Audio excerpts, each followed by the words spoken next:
Good morning to all of you. Today I am going to taught you the tiny teacher. Name the smallest insect you have ever seen and the wisest. Is it fly? No. Is it a mosquito? No.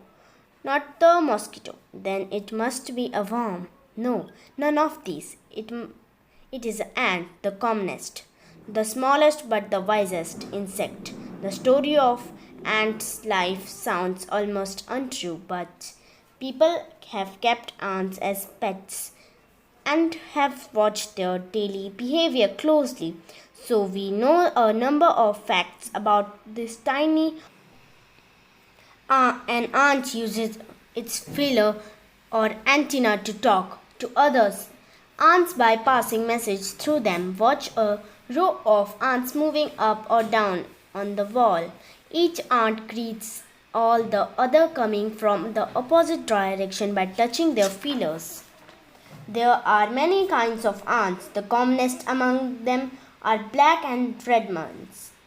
We have seen them since we were children but haven't paid enough attention to them. Where do they live? In their comfortable home called nest or ant hills. Each has hundreds of little rooms and passages. In some of these rooms, the queen lay ants.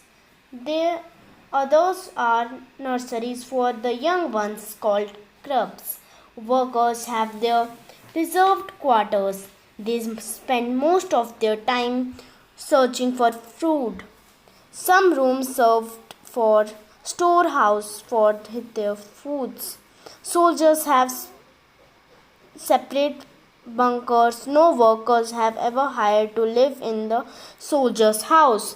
No soldier have ever gone out searching for food. No worker or soldiers have has ever harmed a grub.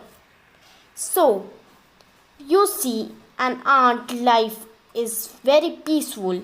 Each does its share of work, intelligence, and bravery, and never fights with others members of the group. The queen is the mother of the entire population of the colony. It lives for about 15 years. It has a pair of wings, but bites of them after its wedding flight.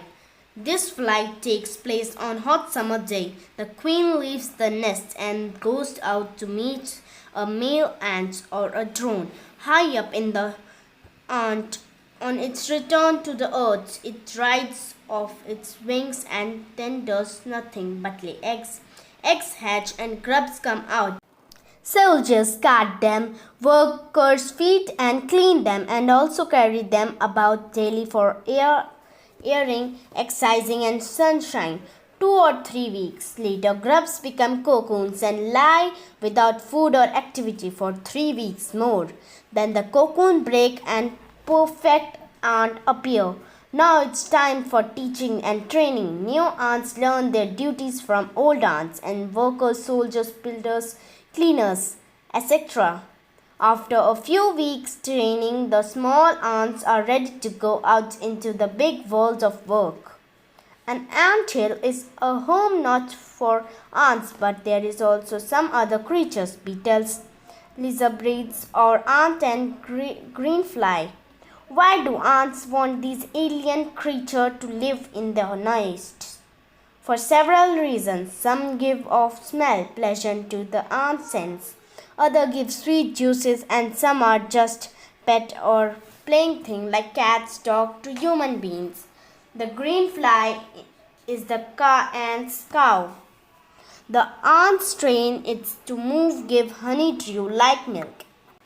With a touch of their antennas, they milk it just as we milk the cow. Have human learned as much as ants have? Perhaps they have, but they haven't put their learning to good use. They may still learn a few things from these tiny teachers: hardworking, sense of duty and discipline, cleanliness, caring for young ones, and also all of above. Frame loyalty to the land where they live. So you see how ant can become a tiny teacher.